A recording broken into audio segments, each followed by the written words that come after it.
మిత్రులారా, హిమాచల్ ప్రదేశ్ ముఖ్యమంత్రి అయినటువంటి సుఖ్వీందర్ సింగ్ గారికి ఈ ఫేక్ గాంధీ కుటుంబం అంటే రోంత ప్రేమ కాదు, అబ్బా ఎనలేని ప్రేమ. బహుశా ఏమన్నా ఆయన ముఖ్యమంత్రిని చేశారు కదా, ఆ విశ్వాసం విధేయత అదేమన్నా చూపిస్తూ ఉండొచ్చు. కానీ ఈయన మాత్రమే కాదంట, ఆ గాంధీ ఫ్యామిలీ మీద హిమాచల్ ప్రదేశ్ అంతా కూడా ప్రేమను కురిపించాలంట వర్షం మాదిర.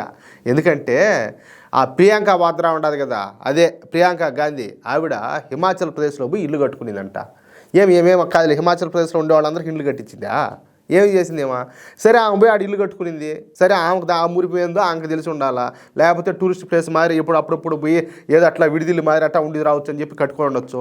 దానికోసం హిమాచల్ ప్రదేశ్లో ఉండే జనాలంతా కూడా ఆవిడకి ఎందుకు రుణపడి ఉండాలా? అవునా కదా? ఒక పక్క హిమాచల్ ప్రదేశ్లో వరదలు వచ్చి కొట్టుకోబోతాయి, ఆడేమన్నా చర్యలు తీసుకుందాము జాగ్రత్తలు తీసుకుందామని చెప్పి అదిలే. ఇంకో పక్క ఏమో హిమాచల్ ప్రదేశ్లో ఉండేటటువంటి అటవీ భూములన్నింటినీ కూడా కబ్జా చేసి పారదొబ్బుతారు, దాని మీద చర్యలు లేవు.